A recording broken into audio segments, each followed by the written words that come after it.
नमस्कार दोस्तों, स्वागत है आपका हमारे यूट्यूब चैनल अमन जी के जीएस में।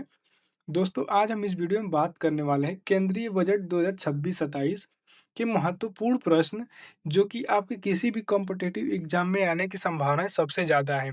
और इस वीडियो में हम अपने टॉप 30 मोस्ट इंपॉर्टेंट प्रश्न देखने वाले हैं, जो कि सारे क्वेश्चन जो है वो हिंदी में रहने वाले हैं, एमसीक्यूज वाइज रहने वाले हैं। दिया हुआ है यहाँ पे, केंद्रीय बजट 2026-27 को वित्त मंत्री निर्मला सीतारमन ने, वित्त मंत्री कौन है?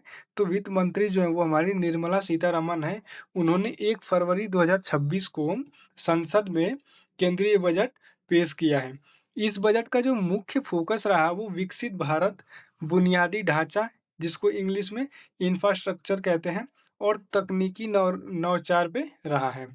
तो चलिए शुरू करते हैं, अपने पहले प्रश्न की तरफ बढ़ते हैं। देखते हैं हमारा पहला प्रश्न क्या दिया हुआ है। वित्त मंत्री जिनका नाम है निर्मला सीतारमन, वित्त मंत्री का नाम निर्मला सीतारमन है। उन्होंने 1 फरवरी 2026 को संसद में कौन सा बजट पेश किया है? तो इसका सही जवाब हो जाएगा, उन्होंने पूर्ण बजट पेश किया है, यूनियन बजट पेश किया है।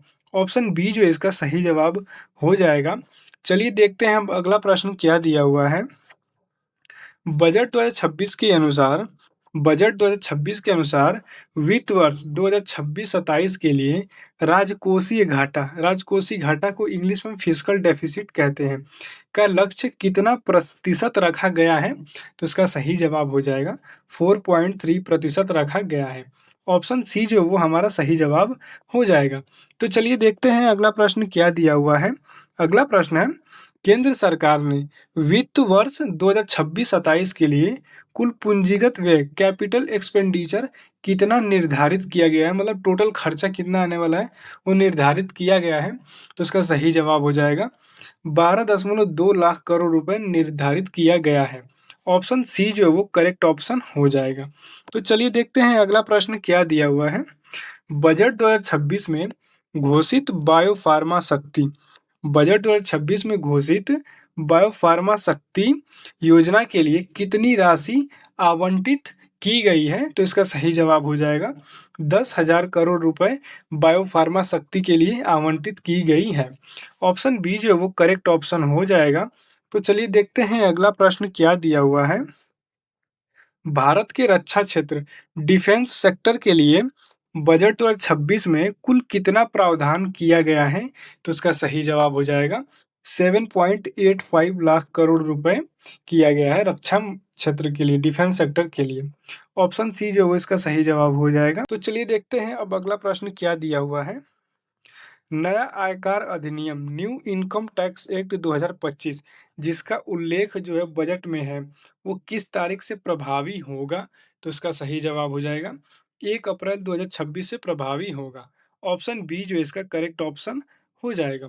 तो चलिए देखते हैं अगला प्रश्न क्या दिया हुआ है। अगला प्रश्न है, भारत विस्तार का भारत विस्तार पहल का मुख्य उद्देश्य क्या है? तो भारत विस्तार पहल का जो मुख्य उद्देश्य वो है कृषि हेतु डिजिटल सार्वजनिक बुनियादा ढांचा, डीपीआई। ऑप्शन सी जो इसका सही जवाब हो जाएगा। तो दोस्तों चलिए बढ़ते हैं अपने अगले प्रश्न की तरफ। देखते हैं अगला प्रश्न क्या दिया हुआ है। बजट 2026 में कैंसर की कितनी जीवन रक्षक दवाएं कैंसर कितनी जीवन रक्षक दवाएं जो है वो सीमा शुल्क पूरी तरह हटा दिया गया है बजट 2026 के अंतर्गत। तो इसका सही जवाब हो जाएगा 17 दवाओं पर से हटा दिया गया है। ऑप्शन सी जो इसका सही जवाब हो जाएगा। चलिए देखते हैं अगला प्रश्न क्या दिया हुआ है। भारतीय रेलवे के लिए बजट 2026-27 में कितनी रिकॉर्ड राशि आवंटित की गई है? तो भारतीय रेलवे के लिए बजट 2026-27 2026-27 में कितनी रिकॉर्ड राशि आवंटित की गई है? तो इसका सही जवाब हो जाएगा 2.77 लाख करोड़ रुपए किया गया है। ऑप्शन सी जो इसका करेक्ट ऑप्शन हो जाएगा। अगला प्रश्न दिया हुआ है, एमएसएमई के लिए घोषित एसएमई ग्रोथ फंड की कुल कॉर्पस राशि कितनी है? तो इसका सही जवाब हो जाएगा 10,000 करोड़ रुपए है। ऑप्शन बी जो इसका करेक्ट ऑप्शन हो जाएगा 10,000 करोड़ रुपए। अगला प्रश्न दिया हुआ है, इंडिया सेमीकंडक्टर मिशन आईएसएम का कौन सा चरण बजट 2026 में शुरू करने की घोषणा की गई है? तो इसका सही जवाब हो जाएगा चरण 2.0। इसको हम ISM 2.0 भी कहते हैं। तो ऑप्शन बी जो वो सही जवाब हो जाएगा चरण 2.0। अगला प्रश्न देखते हैं क्या दिया हुआ है। ग्रामीण सड़कों के विकास के लिए PMGSY फोर्थ प्रधानमंत्री ग्राम सड़क योजना चरण 4 के तहत कितनी नई बस्तियों को जोड़ने का लक्ष्य रखा गया है? तो इसका सही जवाब हो जाएगा 25,000 से ज़्यादा बस्तियों को जोड़ने के लिए लक्ष्य रखा गया है। ऑप्शन सी जो इसका करेक्ट ऑप्शन हो जाएगा। चलिए देखते हैं अगला प्रश्न क्या दिया हुआ है। दुर्लभ पृथ्वी खनिज रेयर अर्थ मिनरल्स के प्रसंस्करण के किन राज्यों में विशेष गलियारे बनाए जाएंगे? तो इसका सही जवाब हो जाएगा उड़ीसा, केरल, आंध्र प्रदेश और तमिलनाडु। इन 4 राज्यों में दुर्लभ पृथ्वी खनिज के प्रसंस्करण के लिए विशेष गलियारे बनाए जाएंगे। ऑप्शन बी जो इसका सही जवाब हो जाएगा। चलिए देखते हैं अगला प्रश्न क्या दिया हुआ है। अगला प्रश्न है बजट 2026 में अन्नदाता किसानों के लिए प्राकृतिक खेती के तहत कितने किसानों को जोड़ने का लक्ष्य रखा गया है? तो इसका सही जवाब हो जाएगा 1 करोड़ किसानों को जोड़ने का लक्ष्य रखा गया है। ऑप्शन बी जो है वो करेक्ट ऑप्शन हो जाएगा 1 करोड़। आइए देखते हैं अगला प्रश्न दिया हुआ है। वित्त मंत्री ने बजट भाषण के दौरान किस वर्ष तक विकसित भारत के लक्ष्य को दोहराया है? तो इसका सही जवाब हो जाएगा 2047 तक विकसित भारत के लक्ष्य को दोहराया गया है। निर्मला सीतारमन के द्वारा, जो कि वित्त मंत्री हैं। ऑप्शन डी जो है वो करेक्ट ऑप्शन हो जाएगा। आइए देखते हैं अगला प्रश्न क्या दिया हुआ है। बजट 2026 में घोषित ऑरेंज इकोनॉमी ऑरेंज इकोनॉमी का मुख्य फोकस किस क्षेत्र पर है? तो बजट 2026 में घोषित ऑरेंज इकोनॉमी का मुख्य फोकस जो वो रचनात्मक अर्थव्यवस्था और सांस्कृतिक नवाचार पर है। ऑप्शन बी जो इसका सही जवाब हो जाएगा। आइए देखते हैं अगला प्रश्न क्या दिया हुआ है। लिथियम आयन बैटरी के घरेलू निर्माण को बढ़ावा देने के लिए किन वस्तुओं पर सीमा शुल्क छूट बढ़ा दी गई है? तो इसका सही जवाब हो जाएगा बैटरी निर्माण हेतु पूंजीगत वस्तुएं कैपिटल गुड्स, जिसको इंग्लिश में कहा जाता है। ऑप्शन सी जो है इसका सही जवाब हो जाएगा। तो चलिए देखते हैं अगला प्रश्न क्या दिया हुआ है। बजट 2026 के अनुसार बजट 2026 के अनुसार अगले 5 वर्षों में कंटेनर विनिर्माण जैसे कंटेनर मैन्युफैक्चरिंग के लिए कितनी राशि प्रस्तावित है? तो इसका सही जवाब हो जाएगा टोटल 10,000 करोड़ रुपए प्रस्तावित की गई है। ऑप्शन बी जो है इसका सही जवाब हो जाएगा 10,000 करोड़। आइए देखते हैं अगला प्रश्न क्या दिया हुआ है। शिक्षा और कौशल के लिए बजट 2026 में कुल कितना आवंटन किया गया है? शिक्षा और कौशल विकास के लिए बजट 2026 में कुल कितना आवंटन किया गया है? तो इसका सही जवाब हो जाएगा 1.39 लाख करोड़ रुपए किया गया है शिक्षा और कौशल विकास के लिए। ऑप्शन डी जो है वो इसका सही जवाब हो जाएगा। तो चलिए देखते हैं अगला प्रश्न क्या दिया हुआ है। बजट 2026 में सहकार से समृद्ध के तहत कितने नए मल्टीपर्पज पैक्स बनाने का लक्ष्य रखा गया है? तो इसका सही जवाब हो जाएगा 2 लाख रखा गया है।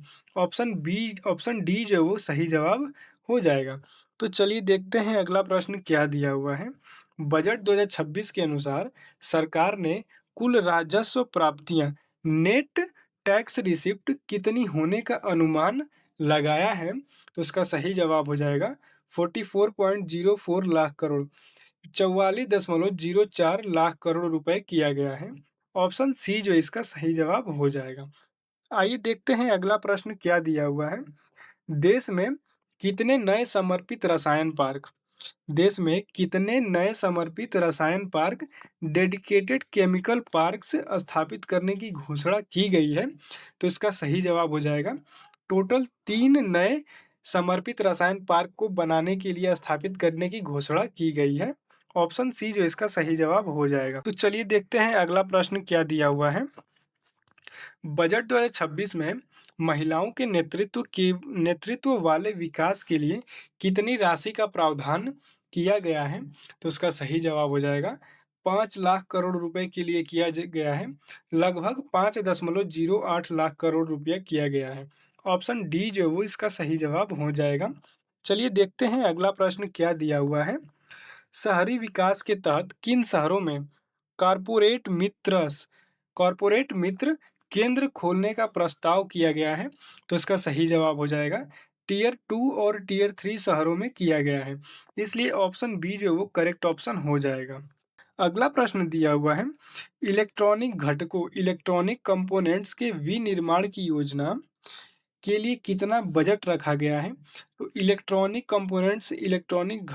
घटकों के विनिर्माण के लिए जो नई योजना बनाई गई है, उसमें कितना बजट रखा गया है? तो इसका सही जवाब हो जाएगा 40,000 करोड़ रुपए रखा गया है। ऑप्शन सी जो वो करेक्ट ऑप्शन हो जाएगा। तो चलिए देखते हैं अगला प्रश्न क्या दिया हुआ है। अगला प्रश्न है, बजट 2026 में मिशन शक्ति के तहत किन क्षेत्रों पर विशेष जोर दिया गया है? तो इसका सही जवाब हो जाएगा बजट 2026 में मिशन शक्ति के तहत जो महिला सुरक्षा, संरक्षण और सशक्तिकरण के क्षेत्रों में विशेष जोर दिया गया है। ऑप्शन बी जो है वो सही जवाब हो जाएगा। तो चलिए देखते हैं अगला प्रश्न क्या दिया हुआ है। 16वें वित्त आयोग की सिफारिशों के अनुसार केंद्रीय करों में राज्यों का हिस्सा कितना प्रतिशत रहेगा? तो इसका सही जवाब हो जाएगा 41% रहेगा, 41% रहेगा। ऑप्शन सी जो वो हमारा सही जवाब हो जाएगा। आइए देखते हैं अगला प्रश्न क्या दिया हुआ है। बजट में घोषित दिव्यांग कौशल योजना का उद्देश्य क्या है? बजट में घोषित जो दिव्यांग कौशल योजना है, उसका उद्देश्य क्या रहने वाला है? तो इसका सही जवाब हो जाएगा दिव्यांग युवाओं को रोजगार हेतु तकनीकी प्रशिक्षण देना। ऑप्शन सी जो इसका सही जवाब हो जाएगा। आइए देखते हैं अगला प्रश्न क्या दिया हुआ है। बजट 2026 के अनुसार भारत को किस वर्ष तक वैश्विक विनिर्माण केंद्र बनाने का लक्ष्य है? तो इसका सही जवाब हो जाएगा 2047 तक वैश्विक विनिर्माण केंद्र बनाने का लक्ष्य है। ऑप्शन डी जो वो करेक्ट ऑप्शन हो जाएगा। आइए देखते हैं अगला प्रश्न क्या दिया हुआ है। निर्मला सीतारमन ने बजट 2026 के दौरान किन 4 स्तंभों 4 पिलर्स पर सर्वाधिक ध्यान केंद्रित किया? तो इसका सही जवाब हो जाएगा गरीब, युवा, अन्नदाता जिसको हम किसान कहते हैं और नारी शक्ति। ये 4 जो है वो निर्मला सीतारमन ने बजट पेश करने के दौरान इन 4 स्तंभों पर सर्वाधिक ध्यान केंद्रित किया है। ऑप्शन बी जो इसका सही जवाब हो जाएगा। तो दोस्तों जैसा हमने बोला था कि इस वीडियो में 30 प्रश्न कंप्लीट करने वाले हैं एमसीक्यू बेस्ड। आप इस 30 में से कितने का सही जवाब दिया आप हमें कमेंट करके बताइए। अगर आपको वीडियो पसंद आई है तो आप वीडियो को लाइक करिए, चैनल को सब्सक्राइब नहीं किया तो चैनल को सब्सक्राइब करिए। मिलते हैं अब अपने नेक्स्ट वीडियो में। जय हिंद।